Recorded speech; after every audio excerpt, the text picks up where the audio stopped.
I was standing in my kitchen, rinsing a coffee mug that still had a ring of dried foam inside it, when my phone lit up on the counter.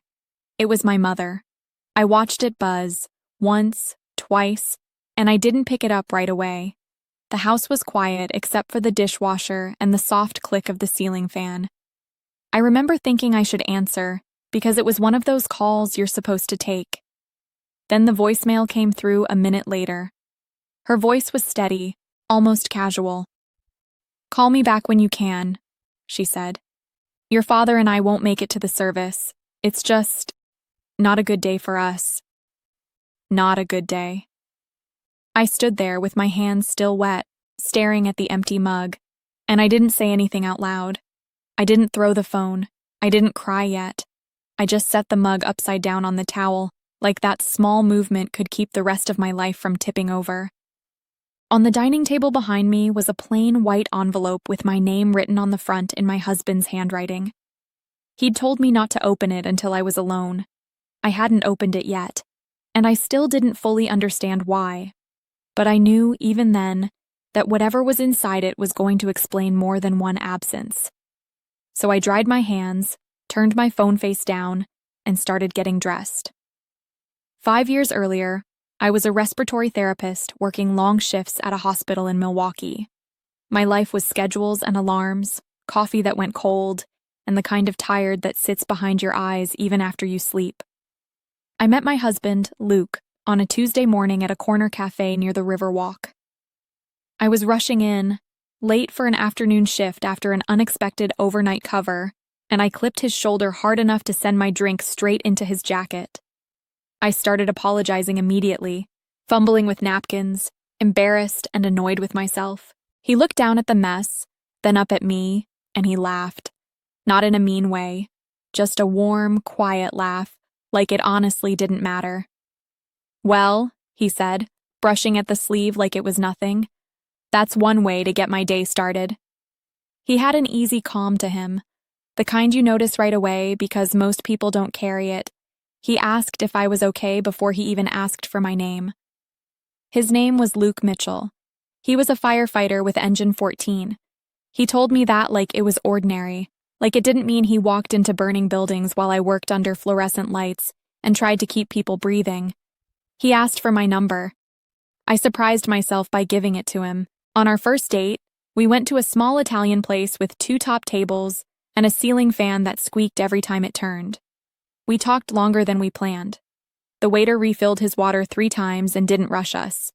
Luke told me about training, about the first call he ever ran, about how he'd wanted to do this job since he was a kid watching trucks pass his street. I told him about my work, the parts I loved and the parts I didn't like to talk about. We didn't overshare. We didn't try to impress each other. It felt simple. That's what I remember most. We got engaged fast. Not impulsive, just clear. 6 months in, he took me to a lookout point outside the city, a place we'd driven past a dozen times and never stopped. It was cold enough that my fingers hurt, and he pulled a small box from his coat pocket. The ring wasn't big, a plain solitaire that had been in his family. When he put it on my hand, he held my fingers like they were fragile. "I don't have a lot," he said very quietly, "but what I have is steady." I called my parents that night. My mother asked what he made. My father didn't bother dressing it up. "You could do better." Their idea of better meant status. It meant someone with a title they could say at dinner parties. Luke didn't come with any of that. He came with meals he cooked after his shift. He came with small notes on the fridge. He came with patience when I snapped from exhaustion. My best friend, Marissa, acted excited at first. She stood beside me at our small wedding, held my bouquet, fixed my hair before I walked out. But even then she made little comments, the kind you can pretend not to hear. "Your parents would have paid for something nicer," she said once, looking around the modest venue. Luke and I didn't want nicer. We wanted ours. After the wedding, we bought a small craftsman house with a sagging porch step and a kitchen that smelled like old paint.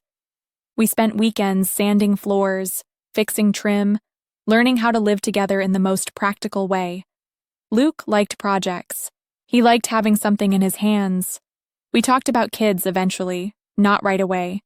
We wanted to breathe a little first. In those early years, life was busy, but good. He'd come home with station stories that made me laugh even when I didn't feel like laughing. I'd tell him about patients and families and the strange things people say when they're scared. We understood each other's kind of tired. My parents stayed polite with Luke, but distant. They invited us to dinner like it was an obligation they were managing. Luke tried anyway. He brought small gifts. He asked them questions. He listened. They didn't lean in. Marissa came around a lot at first. She'd bring wine, sit on our porch, talk about work and relationships. But she also had a way of noticing what we didn't have and pointing it out like it was an observation, not a judgment.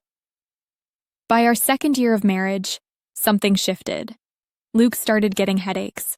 At first, it was just a complaint after a long shift. He'd rub his temples and say the lights at the station were too bright. He'd drink water. He'd shrug it off. Then the headaches started waking him up at night. He told me he was fine. He always said he was fine. And I wanted to believe him because the alternative felt too big to hold in my mind. One morning, he called me from the firehouse. His words were slightly thick, like he was tired, but it wasn't the normal kind of tired. "I feel off," he said. "I'm coming home early." Firefighters don't leave early unless something is really wrong. I met him at the door, and he tried to smile, tried to make a joke about spicy wings and dehydration, and I laughed because I wanted the joke to be true. He finally agreed to get checked. We went in for an appointment and sat in a waiting room that smelled like disinfectant and stale air. Luke kept tapping his knee, not from fear exactly, more like impatience. He didn't like being a patient. 2 days later, I was at work in the respiratory supply room sorting tubing and masks when my phone buzzed. The screen showed an unknown number. I answered, and a man's voice came through, careful and controlled. "Ma'am, this is Captain Reyes from Engine 14, he said. "Luke collapsed during morning checks. Paramedics are taking him to St. Anne's right now." My fingers tightened around the phone. I don't remember setting anything down. I don't remember telling my supervisor. I only remember moving through the hospital like I wasn't fully in my body, the sound of my own footsteps too loud in the hallway. By the time I got to the ER, they'd already taken him back for imaging. I sat in a plastic chair under harsh lights, calling my parents, calling Marissa, leaving messages that got sharper each time, not angry, just urgent. Marissa texted first. "On my way." My mother didn't pick up. My father sent a short message. "We're tied up tonight. Keep us posted." Then a neurologist in a pale blue coat walked into the waiting area, looked straight at me, and asked my name. I stood up so fast my knees went light. She didn't sit down. She held a folder and kept her voice gentle, like she'd practiced this. "The scan showed a mass," she said. "It appears consistent with a grade 4 glioblastoma." The words landed, heavy and clean. I felt my mouth open, but nothing came out. And in the quiet that followed, the only thing I could think was how Luke had kissed my forehead that morning and told me he'd see me later, like later was guaranteed. I stared at the folder in her hands. Then I waited. Marissa arrived about 20 minutes after the neurologist spoke to me. I remember because I kept staring at the clock above the triage desk. The second hand moved too calmly for what was happening in my life. When Marissa finally came through the sliding doors, her hair was still damp, like she'd rushed out of the shower. She looked at me with wide eyes and said my name like it was a question. I nodded once. I didn't trust my voice yet. She wrapped her arms around my shoulders and held on. Her perfume was familiar, clean and sweet, and for a second it was almost grounding. Almost. Behind her, the ER kept moving. Carts rolled past. A child cried somewhere down the hall. A TV mounted in the corner played a morning talk show with the volume muted. Marissa pulled back and searched my face. "Have you seen him?" "Not yet," I said. My throat felt dry. "They're doing more tests." She sat beside me and immediately started doing what she always did in a crisis: filling the space, organizing, asking practical questions. "Did they tell you what floor he'll be on?" she asked. "Do you need me to call anyone? Your parents?" "I already called." She nodded like she understood, but I saw the slight pause, like she'd clocked something. My parents were not the kind of people who dropped everything. A nurse came out and told me I could see Luke for a few minutes. He was in a curtained bay, monitors beeping softly, an IV taped to his arm. He looked smaller than he should have in that bed, but when he saw me, he tried to smile like he'd done something mildly embarrassing and wanted to ease my mind. "Hey," he said. His voice was thin, but still his. "You made it." "I'm here," I said, and I took his hand carefully, like it might break. He squeezed once. "Don't do that face." "What face?" "The one where you're pretending you're fine," he said. "You're not great at it." I let out a slow breath that sounded like a laugh, but wasn't one. "Neither are you." He lifted his eyebrows like he was trying to make it lighter. "Could be worse." I wanted to tell him what the neurologist said. I wanted to put the words between us so we could face them together. But the doctor hadn't explained everything yet, and I wasn't going to be the person who dropped that kind of sentence into the room without a plan. Luke hated chaos. He hated half information. If I told him, I wanted to be able to answer his questions. So I just held his hand and said, "We're going to get through today." He nodded, and his eyes drifted toward the ceiling for a second, like the lights were too bright. Then he looked back at me. "Call Captain Reyes," he said quietly. "Tell him I'm sorry. You can tell him yourself later." Luke didn't argue.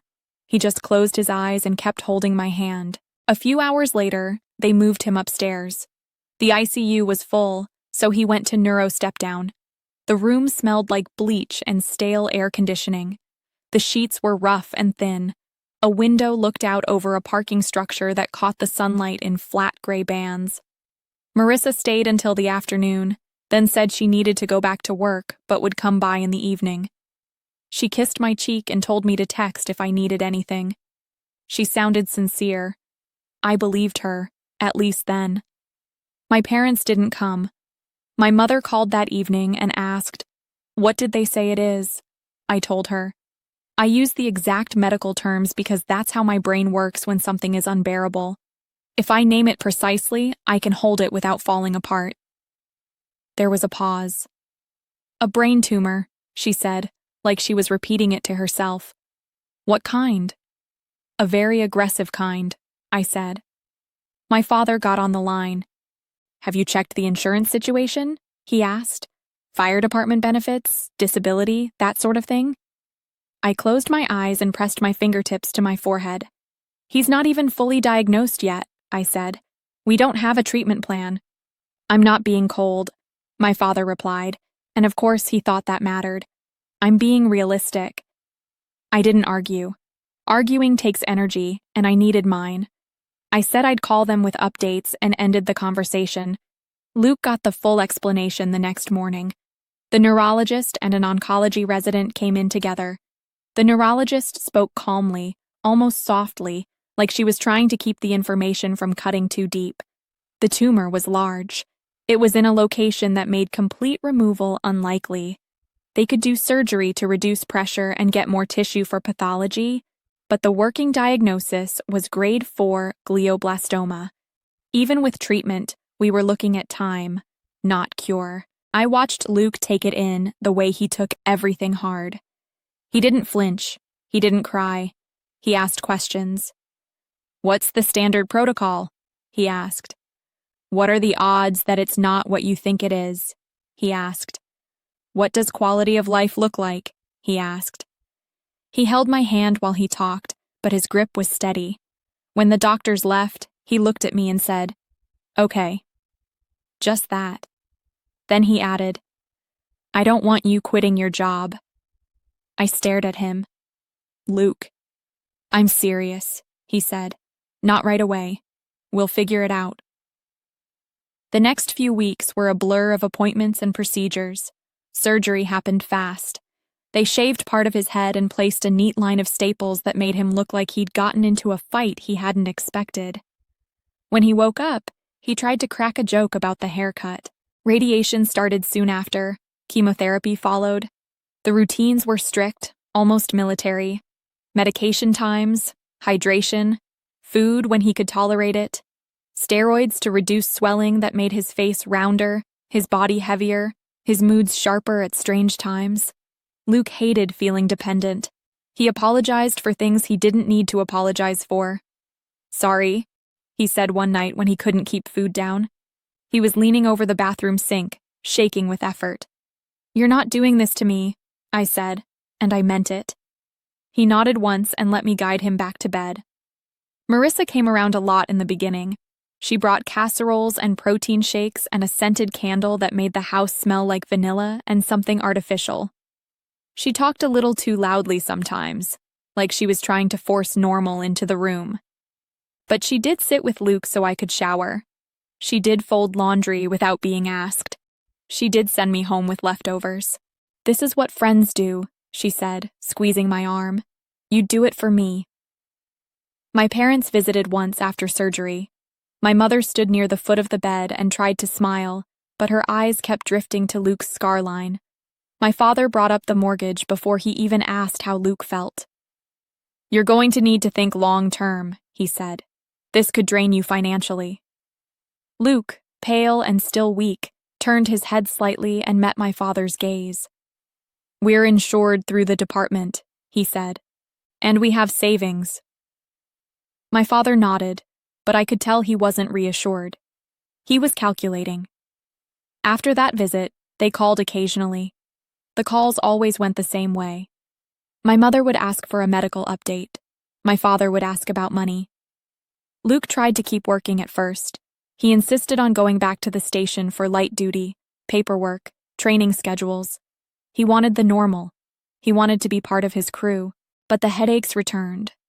His balance got worse. There were days he couldn't find the right words, and I watched frustration flash across his face like a sudden shadow. Eventually, I took leave from work. At first, it was supposed to be temporary. 2 weeks, then we'd see. But the needs stacked up. Appointments, side effects, the constant watchfulness that comes with brain swelling and seizure risk.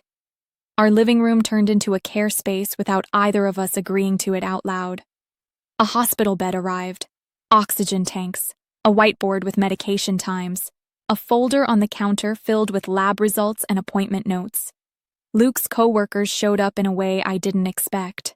They mowed the lawn, they fixed the loose porch step, they dropped off grocery store gift cards in plain envelopes and never made it awkward. They rotated visits so there was always someone in the house when I needed to step outside for air. They didn't talk about the future like it was already decided. They talked to Luke like he was still here. That mattered more than I can explain. As the bills started arriving, the strain showed up quietly. Copays, specialized medications not fully covered, adaptive equipment we had to rent, a second opinion consult that insurance refused to pay for, little amounts that became big ones when you add them up every week. One evening, I was at the kitchen table with a calculator and a stack of statements. The overhead light made everything look harsh. I was so tired my eyes kept losing focus. Marissa walked in and saw what I was doing. She leaned against the counter, watching me for a moment. "You don't have to do this alone," she said. I didn't look up. "I'm just trying to keep track." "I got a bonus last month," she said. "I can lend you something, just until things settle." I finally looked at her. "Marissa, don't be proud," she said, like she'd already decided the role she wanted in this story. "Let me help." I accepted $3,000. It covered a special mattress and an out-of-network consult fee. I told myself it was fine. I told myself I'd pay her back when the next union benefit check came through. Still, something about it sat wrong in my stomach. Not because I didn't trust her, at least not yet. More because money changes the air in a room. It always has. Over the next couple months, her visits slowly spaced out. Not dramatically. Not in a way that gave me a clear moment to name. just less. A text instead of a visit, an excuse instead of a plan, work stress, a family thing, car trouble. My parents did the same, in their own way. Calls became shorter, updates became checklists. Then the oncologist sat across from us one afternoon and told us the tumor was growing again. Luke listened without moving. His jaw tightened once, then relaxed. He asked about the next protocol. He asked about trials. He asked what the timeline looked like. When we got home, he sat on the edge of the couch and stared at the blank TV screen for a long time. I stood in the doorway and watched him, not wanting to interrupt whatever he was doing inside his own head. After a while, he reached for my hand. "We keep going," he said. I nodded. "We keep going." That night, after he fell asleep, I checked our joint bank account. I wasn't looking for anything dramatic. I was checking balances and upcoming payments like I'd been doing for months. My eyes were moving line by line, automatically. Then I saw a withdrawal I didn't recognize, and another, and one of them was for exactly $3,000. Dated the day after Marissa handed me that money at the kitchen counter. I stared at the screen until the numbers blurred. I thought about exhaustion, about how many things I'd done on autopilot. I thought briefly that maybe I had moved money around and forgotten, but I knew I hadn't. I wrote the transaction details down on a notepad with a pen that barely worked. The ink skipped, but I pressed anyway. I needed the act of writing. I needed something real. Then I heard Luke shift in the bedroom, and I put the notebook face down like it was something fragile. I didn't say anything that night. I just lay beside him, listening to his breathing, and let my mind go still. The next morning, Marissa texted me out of nowhere. "Hey, how are you holding up? I can swing by later." I looked at the message for a long time. Then I typed back, carefully. "Yes, please come by. We need to talk." And after I hit send, I went to the drawer where we kept our important papers and pulled out a folder I hadn't opened in weeks. I sat at the table, lined the documents up by date, and waited for her to arrive. Marissa arrived just after noon. I heard her car door shut outside, then her footsteps on the porch. The house smelled faintly of the oatmeal I'd made for Luke and the antiseptic wipes I'd used on the bedside table. It was quiet in that particular way it gets when someone is sick in the next room, when you're listening for every small sound. I opened the door before she knocked. She held 2 coffees in a cardboard carrier and a small paper bag folded at the top. "Got you an iced one," she said. "And a muffin. You look like you haven't eaten." I stepped back so she could come in, but I didn't take the drinks from her hand. "Put them on the counter," I said. She paused like she'd expected a hug, or at least some softness. Then she walked in and set everything down. Her eyes moved around the living room. Not in an obvious way, just a quick scan. The hospital bed, the oxygen tubing, the stack of medical supply boxes near the wall. A person can learn a lot from how someone looks at a room, whether they're seeing the people in it or the things. "How's Luke today?" she asked, dropping her voice a little. "He's resting," I said. "He had a rough night." Marissa nodded with practiced sympathy.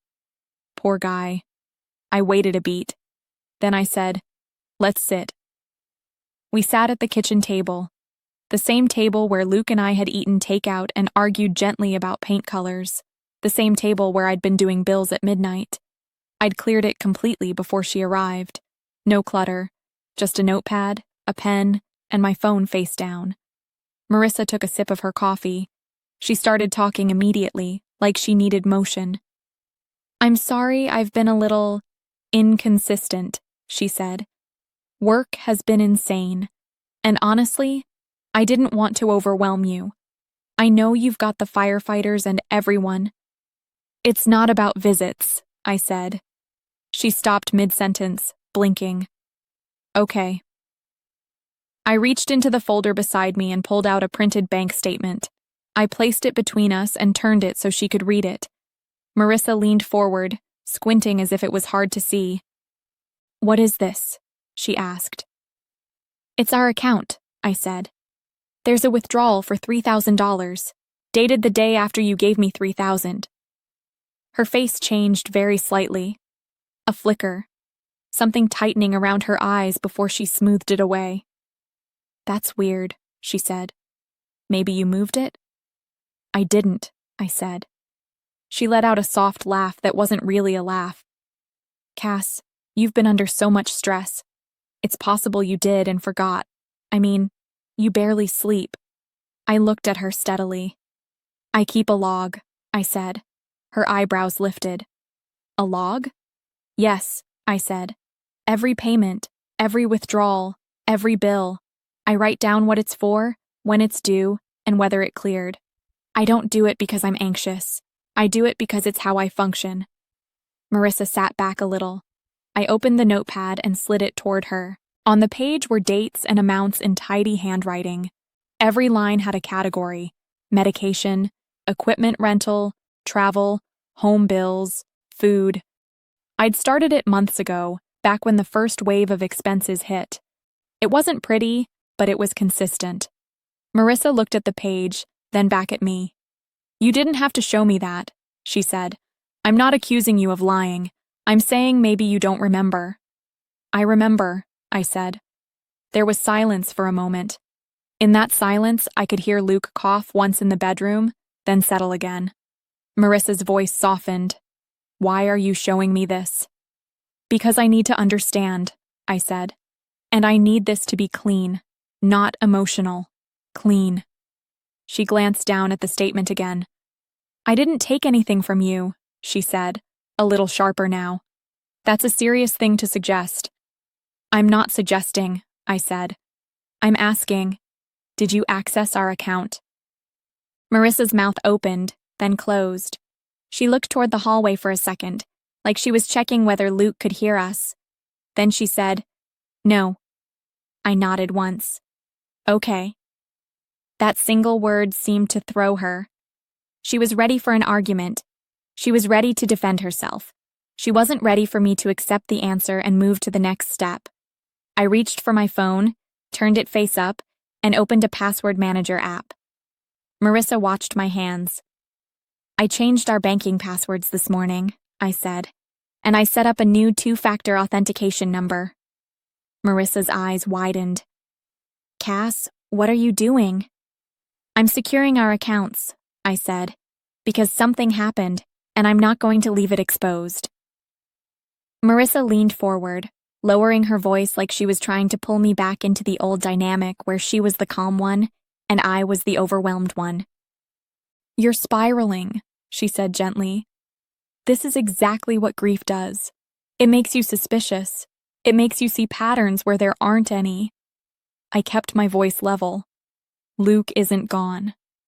Marissa blinked, then said, I didn't mean... You keep talking like he's already gone, I said. You keep using words like after, settle, move forward. You've done it for months. Marissa's cheeks flushed. I'm trying to be practical. I'm being practical, I said. And my practical steps are protect access, document transactions, and verify anything that doesn't match my logs. She stared at me. I could see her deciding, in real time, whether to apologize or push. She chose push. You're acting like I'm some kind of thief, she said, after everything I've done for you. I nodded slowly. Then help me understand the withdrawal. Marissa picked up her coffee and held it with both hands like it was an anchor. Maybe Luke did it, she said. I didn't react. I just looked at her. She continued, talking faster now. I mean, he's been confused sometimes, right? You said his words get mixed up. He could have moved it, or withdrawn it, and not remembered. That's not his fault, it's just... I asked the bank for a detailed audit trail, I said. Marissa stopped. I pulled another page out of the folder and set it down beside the statement. It wasn't dramatic, just a printed record with timestamps and access types. Online banking login, device identifier, IP location range. I didn't fully understand every field, but I understood enough. I'm meeting with the branch manager tomorrow, I said, and I asked for a record of access attempts. Marissa's face went still. That's intense, she said. It's necessary, I said. She swallowed. Cass, I don't know why you're doing this. I watched her carefully. Do you remember using my phone to call the pharmacy a few weeks ago? Marissa's eyes shifted slightly. Yeah, yours was dead. It wasn't dead, I said. It was charging in the bedroom.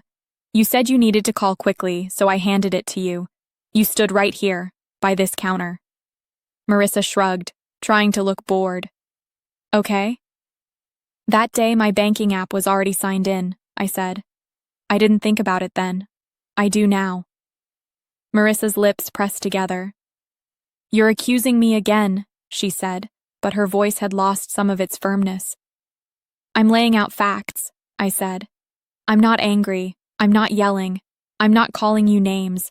I'm just laying them out. There was another silence, this one longer. Then Marissa's tone changed. It got small and pleading, like she was trying a different door. Cass, she said softly, you need support. Real support. Not just paperwork. You're exhausted. Maybe it's time to consider a facility for Luke, even temporarily. Insurance might cover it, and you could rest. I stared at her. I felt something settle inside me, not rage, not panic, just clarity. Luke will stay here, I said. He's home. Marissa shook her head like I was being stubborn. You're going to burn out. I'd rather burn out than hand him to strangers because someone else is uncomfortable, I said. She opened her mouth, then closed it. I stood up and gathered the papers calmly, stacking them back into the folder.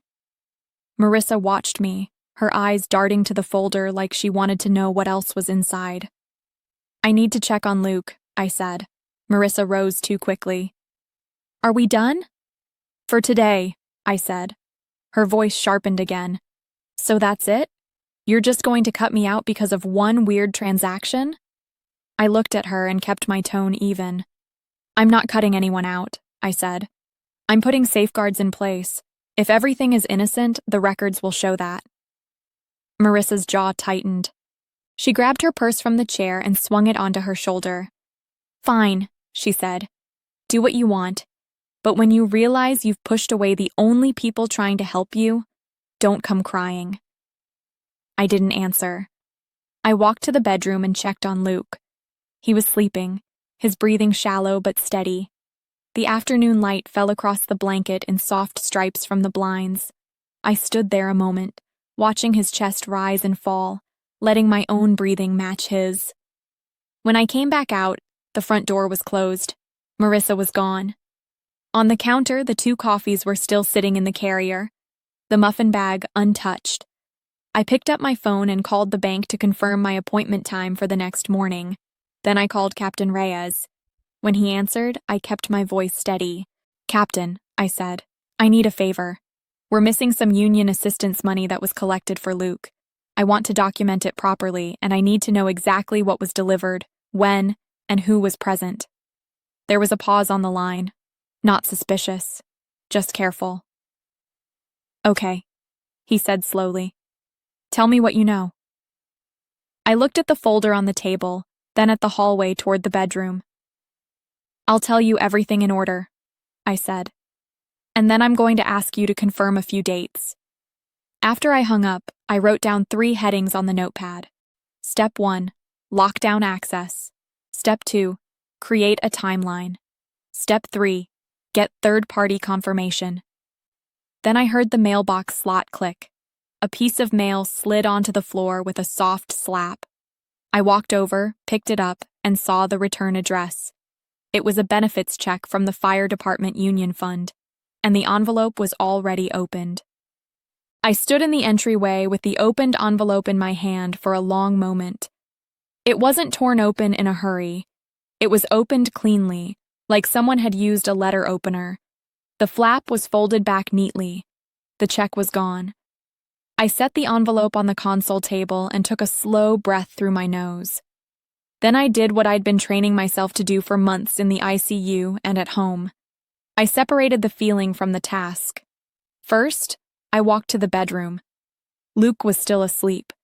His face had that slack softness that came only when the pain meds actually worked. I didn't touch him.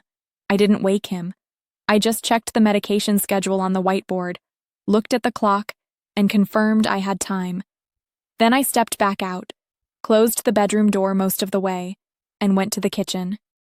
I picked up my phone and opened my notes app. Date. Time. What happened. Where. I wrote it like a chart note. Union check envelope arrived. Slot sound at 2:14 p.m. Envelope already opened. Check missing. Then I wrote down who had been in the house in the last 2 days. There weren't many names. The hospice volunteer from the agency, a neighbor who dropped off soup and stayed only at the doorway, 2 firefighters who came to replace the smoke detector batteries, Marissa, yesterday. That was it. I opened a drawer and pulled out a small plastic box I'd bought months earlier. Inside were zip-top bags, a black marker, and a cheap label maker. I'd originally used it for organizing medical supplies. Now I used it for anything that might matter later. I slipped the opened envelope into a bag and sealed it. Then I picked up my phone and called the union office. A receptionist answered and said a name. I repeated it back to confirm I'd heard correctly. My voice sounded calm even to me. "Hi," I said. "My name is Elise. My husband, Luke Mitchell, Engine 14. I'm calling because the benefits check that was mailed today arrived at our house already opened and the check is missing." There was a pause, papers shuffling on the other end. "I'm so sorry," she said quickly. "Let me pull up the record. One moment." I waited. I didn't fill the silence. She came back on. "Yes, a check was issued this morning. It should have been for $1,200. Can you confirm the check number and the mailing address on file?" I asked. She did. I wrote it down. "Can you put a stop payment on it?" I asked. "Yes," she said, and I heard the shift in her tone. This wasn't just a missing check now. This was potential fraud. She asked me if I wanted a replacement issued. I told her yes, but not mailed. "I'll pick it up in person," I said, "if that's allowed." "It is," she said. "We can have it ready tomorrow afternoon." "Thank you," I said. "Please note in the file that the envelope arrived opened." "I will," she said. When I hung up, I didn't feel relief. I felt something steadier than that. A pattern was forming, and I wasn't going to pretend it wasn't. I opened my folder and pulled out the bank statement again, along with the access record I'd requested. Then I started building a timeline. Not a vague one. Not the kind you tell yourself in your head. A real one with dates, times, and proof where possible. I wrote, Week 1, diagnosis appointment. Parents visited once. Marissa begins daily support. Month 2, first union gift card delivery. Marissa uses my phone for pharmacy call. Month 3, Marissa offers $3,000, withdrawn from account next day. Month 4, cash envelope collected by firefighters stored in Luke's desk. Cash later missing. Month 5, mail benefits check disappears from pile after Marissa visit. Month 6, Marissa asks about the house and after. Today, union check envelope arrives opened. Check missing. I stared at the page for a second, then added a line underneath. Most incidents occur around Marissa visits or immediately after. I didn't underline it. I didn't circle it. I just wrote it down and let it be true on paper. My phone buzzed. A text from my mother. "How are things holding up? Any update on insurance?" I looked at the message, then turned the phone face down again. Not because I was afraid of her, because I didn't have space for a conversation that would try to steer me away from my own reality. I poured myself a glass of water and drank it slowly, standing at the sink. Then I called Captain Reyes back. He answered on the second ring this time, like he'd been expecting it. "Captain," I said, "I need to loop you in on one more thing." I told him about the opened envelope and the missing check. I kept it factual, no extra words. He was quiet for a few seconds. "That's not right," he said finally. "We'll take care of this." "I'm taking care of it," I said, not sharply, just clearly. "But I need confirmations from your side. Dates, times, Who delivered what? Who had access to the house when? Understood, he said. I can get you the list for the cash collection, too. The guys wrote it down. Good, I said. And I need you to tell me something else, even if it feels awkward. Go ahead.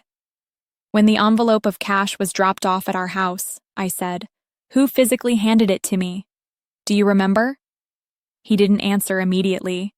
Then he said, it was dropped off when you were in the bedroom with Luke. I wasn't there, but I know who was. It was one of the guys from C Shift. Was Marissa here? I asked. Another pause. He was careful now, not because he doubted me, but because he understood what I was saying. I'm going to check the station notes and ask the guys, he said. If she was, we'll know. Thank you, I said. When I ended the call, I sat at the table and looked at my timeline again. This is where the shift happened for me. Not in a dramatic way. Not a moment where I decided to become someone new. I just stopped asking myself whether I was being unfair. I stopped trying to protect people from the consequences of their own choices. I opened my laptop and logged into our bank again using the new password.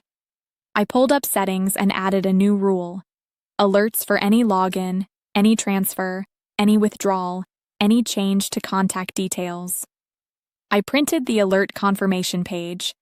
Then I looked up the number for the local post office branch and called. A man answered with a tired voice. Hi, I said. I need to report mail theft. Specifically, a check that arrived in an opened envelope through the mail slot. Is there a process for that? He asked for my address and some details. I gave them. He told me how to file the formal report online and recommended I sign up for informed delivery. I already have it, I said. That's how I knew the union check was coming today. He was quiet for a second, then said, if you're missing checks, I'd consider placing a hold or getting a locking mailbox. I'm doing both, I said. When I hung up, I felt a small, almost tired satisfaction. Not because anything was solved, because I had moved from confusion into procedure. Around 5 o'clock, Luke woke up. He opened his eyes and looked around the room like he was orienting himself. His gaze found me in the doorway. Hey, he said softly. Hey, I said. He swallowed, then frowned slightly. You're doing that face again. What face? The one where you've already decided something, he said. I walked closer and sat on the edge of the chair beside his bed. I secured our accounts, I said. More alerts, new passwords. Luke watched me for a moment. Even sick, even medicated, he was still Luke. Something happen? He asked. I didn't want to hand him a pile of betrayal while he was fighting for basic comfort, but I also wasn't going to lie to his face. Some money has gone missing, I said, and a union check didn't arrive properly. Luke's eyes sharpened for a brief moment. His jaw moved like he was trying to find the right words. Marissa, he said quietly. I didn't answer. I just looked at him. He closed his eyes for a second, like he was absorbing something he already knew. I've seen her, he said, voice low. In the office. What office? I asked gently. He frowned. My desk. She goes through. He paused. Then his brow tightened like pain or effort was rising. I didn't want to. He started, then stopped. It's okay, I said. You don't have to carry it. He opened his eyes again. They were clear for a moment, clear enough that my chest tightened. Don't let them, he said. Don't let anyone. I won't, I said. Luke's gaze drifted a little, the clarity fading. He swallowed again, and his eyelids lowered. I waited until he was asleep before I moved. Back in the kitchen, I added one more heading to my notepad. Step 4, evidence control. Then I went to the hallway closet where we kept the small lockbox. I took it down from the shelf and set it on the table. Inside were our key documents, IDs, policy numbers, copies of wills, the house papers, and Luke's folder from the fire department. I didn't open everything. I didn't need to. I placed the lockbox under the bed in our room, out of sight, and I moved the spare house key from the usual bowl to my own key ring. Then I installed a simple doorbell camera that had been sitting in a box for months. Luke had bought it and never got around to mounting it. It took me 15 minutes. When it was done, I sat back down at the kitchen table and looked at the screen showing the front porch. The porch was empty. The street was quiet. And for the first time in a while, I felt like my home belonged to me again. At 8:42 p.m., my phone buzzed. A text from Marissa. "You okay? I've been thinking about you. Maybe I should come by tomorrow and we can reset. Also, any update on the insurance stuff?" I stared at the message without moving. Then I opened my notes and wrote one more line under tomorrow's date. Branch manager appointment, union office pickup, captain confirmations, do not confront without complete record. I put the phone face down again. Then I waited. The next morning, I woke before my alarm. It was still dark enough that the kitchen window looked like a sheet of black glass. The house was quiet except for the soft hum of the fridge. I made tea, not because I wanted it, but because the routine kept my hands steady. Luke slept through the early medication time, so I checked his breathing, adjusted the blanket, and let him rest. Then I dressed in simple clothes, pulled my hair back, and gathered what I needed. I took only what mattered: the bank statement, the access record, my handwritten log, the opened union envelope sealed in a bag, a folder with dates and notes, and my ID.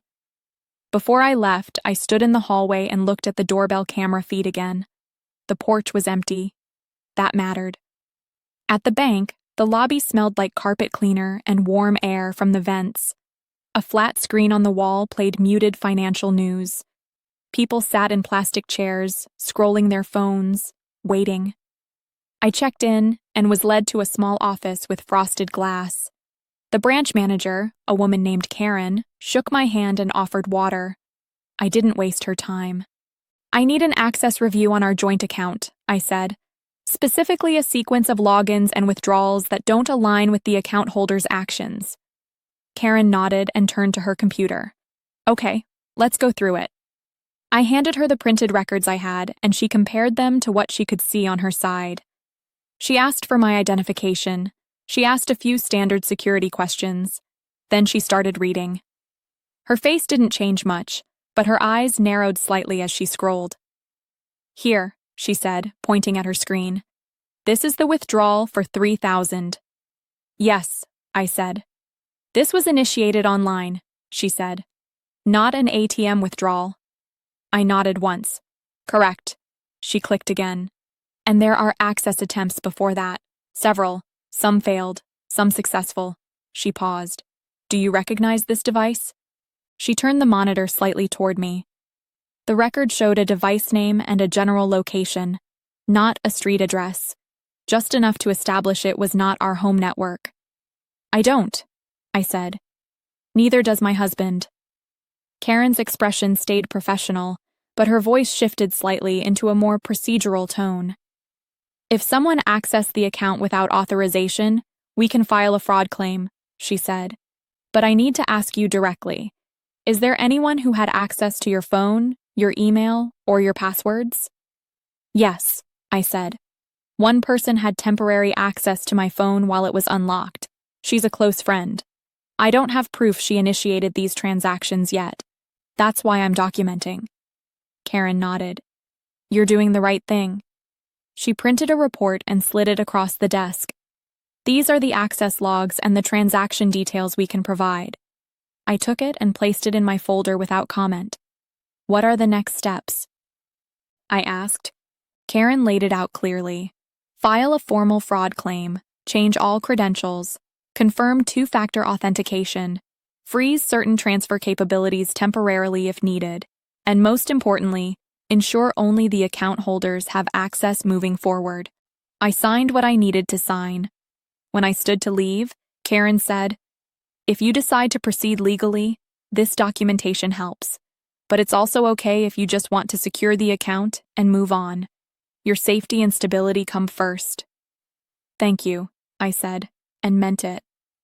From there, I drove to the union office. It was a small building with a plain sign and a lobby that smelled like coffee and old paper. A man at the front desk recognized Luke's name immediately. That's how close-knit it was. He handed me the replacement check in a sealed envelope and asked if Luke needed anything else. "No," I said, "but I'm going to ask you to do something." He leaned forward slightly. "Okay. I need you to note in Luke's file that checks should not be mailed to the house for now," I said.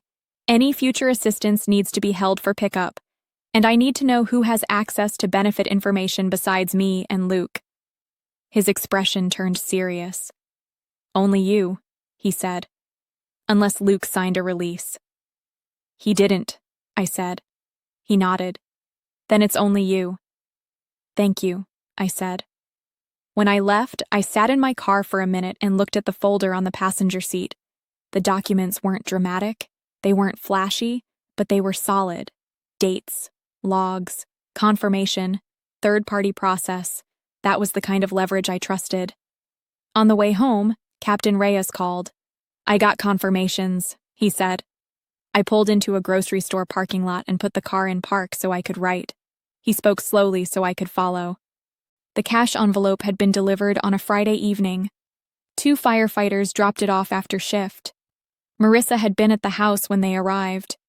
They remembered because she answered the door. They assumed she was family. She said, "I'll make sure she gets it." My pen stopped for a second, then continued. "And the benefit check that disappeared from your mail pile?" He added. "We can't confirm that one. But the guys remember giving you a heads-up text that a check was coming, and they remember you saying later you never saw it." "Thank you," I said. "That's enough."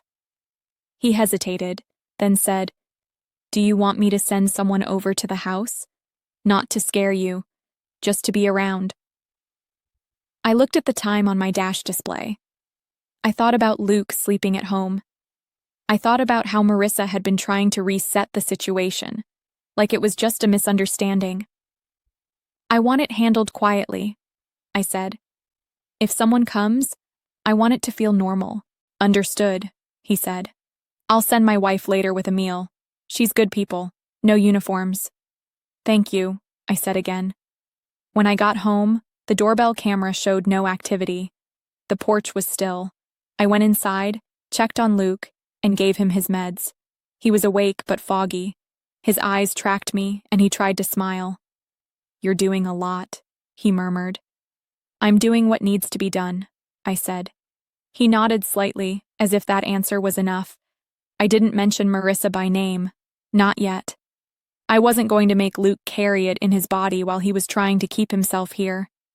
In the afternoon, Captain Reyes's wife came by with a casserole and fresh bread. She didn't ask for details. She hugged me once, firm and steady, and told me she was leaving her phone number on the fridge. Then she left. That kind of help is quiet. It doesn't demand gratitude. It doesn't turn into a conversation about money. At 6:10 p.m., my phone buzzed again. "Marissa, I'm coming by. I don't like how we left things. I'll be there in 20. I stared at the message. Then I opened my notes and wrote, "If she comes, keep it controlled. No argument. One setting, one boundary." I walked through the house and did small things that made the next moment easier. I cleared the kitchen table and placed only 3 items on it: the access log report from the bank, the union delivery confirmation notes with date and names, and the sealed bag containing the opened envelope. Then I brewed tea, set 2 cups out, and turned on a small lamp instead of the overhead light. Softer light changes the tone of a room. I wanted calm. Calm makes people show themselves. I checked on Luke once more. He was asleep. I closed the bedroom door most of the way. Then I sat at the table and waited, hands folded, breathing steady. At 6:34 p.m., the doorbell camera picked up motion. Marissa stepped onto the porch holding a grocery store bag. She looked put together, hair done, makeup neat, the kind of presentation people use when they want to be taken seriously. She rang the bell, then texted, "Here." I opened the door. Hi, she said, too bright. I brought a few things, some soup and those electrolyte packets Luke likes. Come in, I said.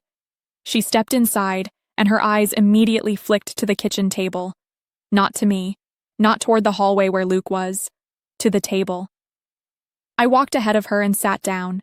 After a moment, she sat too, placing her bag on the floor beside her chair like she didn't want to be seen as someone arriving empty-handed. Okay, she said, exhaling. Talk to me. What's going on? I didn't answer with emotion. I answered with sequence. I went to the bank today, I said. I asked for access logs. This is what they gave me. I slid the report across the table toward her. Marissa glanced at it but didn't pick it up. I also went to the union office, I continued, because the check that was mailed today arrived already opened and the check was missing. I placed the sealed bag with the opened envelope on the table, gently, like evidence. Marissa's eyes widened. Wait, what? I didn't pause. I kept the pace slow and steady. Captain Reyes also confirmed something, I said. The envelope of cash collected by the firefighters was delivered on a Friday evening. 2 firefighters remember you answered the door and said you would make sure I got it. Marissa's mouth opened slightly. Then she shut it and sat back in her chair. That's not what happened, she said. I nodded once. Then tell me what happened. Her voice came out defensive and quick. I was here, yes, she said. But I didn't take anything. They must be mistaken. I don't even remember that. I waited. I didn't argue. I just looked at her. Marissa's gaze dropped to the papers again, and something changed in her face. Not guilt exactly. More like calculation, like she was deciding which version of herself would be most believable. Cass, she said softly, leaning forward. I think you're overwhelmed. You're connecting dots that don't connect. Luke is sick, you're exhausted, your parents aren't helping, and you're turning me into the villain because I'm the closest person. I let her finish. Then I spoke, calmly. I'm not turning you into anything, I said. I'm documenting what happened. If you didn't do it, that will be clear when we proceed. Marissa froze. Proceed how? I kept my tone neutral. Step 1, the accounts are secured, I said. You won't have access again. Step 2, the union funds will no longer be delivered to the house. Step 3, if there are any additional missing funds, I will file a police report and a formal fraud claim with the bank. Marissa stared at me like she hadn't expected the word police to exist in this room. You can't do that, she said, voice rising. I didn't raise mine. I can, I said, and I will if necessary. Her eyes flashed. After everything I've done for you? I didn't react. I didn't list her casseroles. I didn't remind her who sat up all night with Luke. I didn't debate gratitude. I just said, I'm not discussing feelings. I'm discussing access and money. Marissa's hands tightened around the edge of her chair. Then she shifted again, trying another angle. What do your parents think? She asked, as if she could bring them into the room like backup. I looked at her steadily. My parents are not part of my financial decisions, I said, and they are not involved in this conversation. Marissa went very still. A quiet stretched between us. Then she looked toward the hallway again. Is Luke awake? She asked. No, I said, and he will not be part of this conversation. She swallowed hard. For the first time since she walked in, she looked genuinely unsettled. Because she couldn't redirect it to him. She couldn't use his illness as confusion. She couldn't perform concern in front of him. This was just the two of us and the paperwork. Marissa's voice dropped. Okay, she said. What do you want? I kept my answer simple. I want you to leave, I said. And I want you to stop contacting me about insurance, benefits, or money. Her eyes filled quickly, but the tears didn't move me. Not because I was cold, because I was finally clear. Cass, she whispered, please, don't do this. I held her gaze. This isn't a punishment, I said. It's a boundary. Marissa's face tightened, and a harsher expression took its place. You're going to regret this, she said. You're going to be alone in this house, and you'll realize you needed me. I stood and walked to the front door. I opened it and held it there, steady. Please leave, I said. For a moment, she didn't move. Then she stood up abruptly, grabbed her bag, and walked out without looking at me again. She didn't slam the door, but she did pause on the porch and say one last thing, quietly, like a warning. This isn't over. I didn't answer. I watched her walk to her car, then drove away. When the taillights disappeared down the street, I closed the door, locked it, and stood with my back against it for a few seconds. Then I went to the kitchen table, gathered the documents, and placed them back into the folder. I wrote one line in my notes. Marissa confronted, denied, threatened, boundary set. And then, from the bedroom, I heard Luke call my name. Soft, weak, like he'd been awake longer than I thought. Elise? I walked toward him, and my hand went instinctively to the doorframe, steadying myself. I'm here, I said. Luke's eyes were open. He looked tired, but focused for a moment. Was that her? He asked. I didn't lie. Yes, I said. He stared at the ceiling for a second, and his throat moved as he swallowed. Then he said very quietly, "Lockbox." I blinked. What? He lifted one trembling hand slightly, pointing toward the closet. Top shelf, he said. Lockbox. Get it. I hesitated only long enough to make sure he wasn't in pain. Then I went to the closet and pulled it down. When I brought it to the bed, Luke's fingers fumbled at the clasp, weak and clumsy. His breathing picked up with effort. Inside, beneath the obvious documents, was a slim sealed envelope. My name was written on it in Luke's handwriting. Not new, not today. It looked like it had been waiting. Luke's eyes found mine. Not now, he whispered. Later, alone. I held the envelope carefully, like it weighed more than paper should. Luke's eyelids fluttered, and his voice dropped even more. They talked, he said. Your mom, her, about after. I felt my chest tighten, but I kept my face steady. Okay, I said softly. You rest. He nodded faintly, like that was all he needed to do. I placed the envelope back in the lockbox and closed it. Then I slid the lockbox under the bed again, out of sight. And as I turned to leave the room, my phone buzzed. A new message. From my mother. Marissa told us you're not thinking clearly. Call me. We need to discuss the insurance and the house before you make mistakes. I didn't call my mother back. I read her message once, then again, and I set the phone down on the dresser like it was a tool I didn't need right now. Luke's breathing had gone uneven, the kind of shallow pattern that made you listen more closely. I sat beside him and held his hand until it steadied again. When he fell back asleep, I walked to the kitchen and opened my notebook. I wrote the message down exactly as it appeared, with the timestamp. Then I wrote one more line beneath it. New variable. Parents are now aligned with Marissa. It didn't feel dramatic in the moment. It felt like something snapping into place. Over the next week, Luke declined in a way that was hard to measure day to day, but obvious if you looked back. More confusion, less appetite, longer sleeps. His lucid moments came in short, clear windows, then drifted away. Hospice adjusted the comfort meds. The nurse, Denise, came every couple of days and showed me how to watch for subtle changes. She spoke in plain language. She didn't pretend it would turn around. One evening, Denise pulled me aside in the hallway and lowered her voice. Elise, she said gently, this is moving, not tonight, but soon. Has family been coming by to say goodbye? I thought about my parents. I thought about Marissa. No, I said. Not really. Denise nodded, no judgment. If Luke wants anyone here, now is the time. Later that night, Luke woke up clear enough to hold a conversation. He looked at me and said, Do we have everything in order? Yes, I said.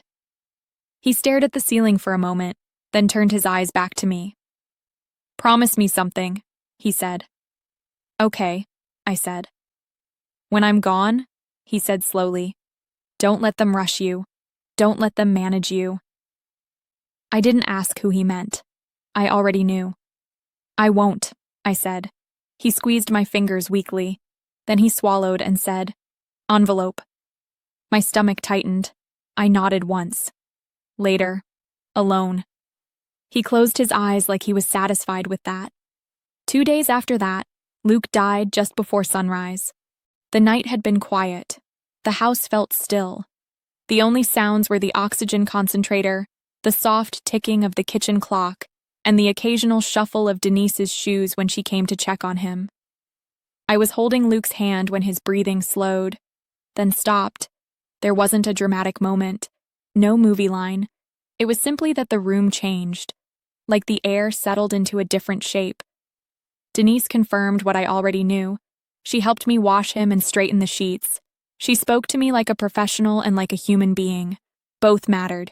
When the funeral home came, I stayed calm because I had to.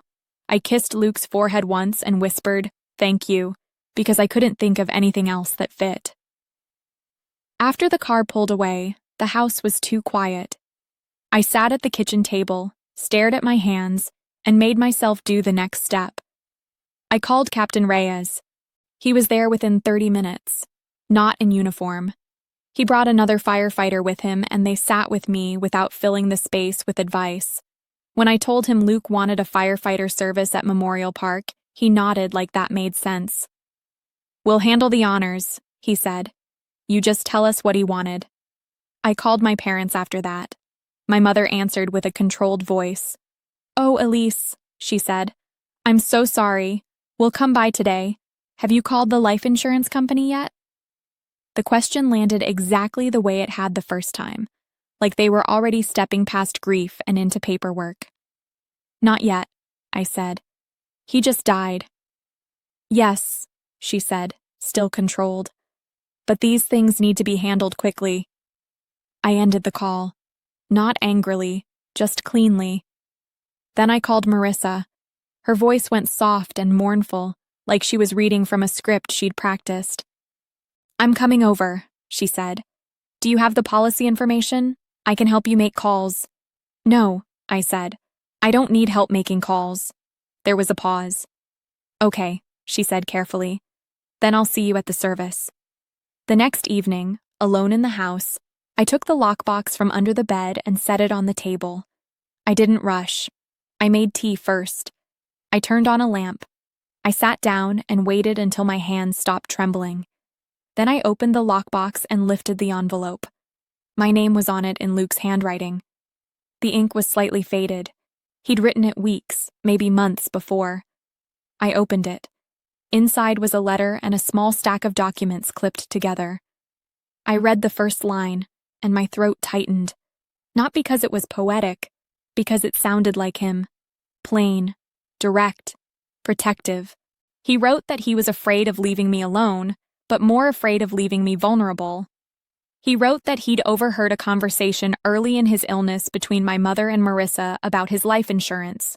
Not a general conversation, specific, numbers, timing, advice on how to guide me. He wrote that he'd seen Marissa in his desk. He wrote that he saw her take the cash envelope from the drawer when she thought he was asleep. He wrote that he didn't tell me then, because he didn't want to fracture the little support system I still believed I had. He said he hoped he was wrong, but he kept noticing it. So he made changes. He paid off the house through a benevolent fund arranged by the department. Quietly, without telling me until it was done. He updated his will. He updated the life insurance beneficiary designation so it named only me, with instructions that required direct payout to an account in my name and blocked any third-party management or transfers for a set period.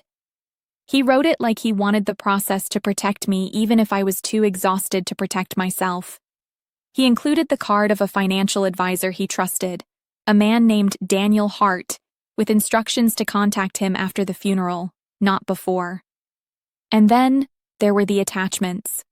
Bank records showing access attempts made from an email address that matched Marissa's primary email.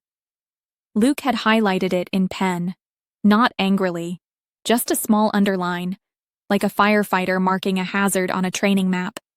There were screenshots of text messages, my mother texting Marissa, Marissa replying. They talked about the insurance payout like it was a future event they could shape. They talked about getting me to invest in something they could help oversee. They talked about how grief would make me pliable if they handled it carefully. I read everything once.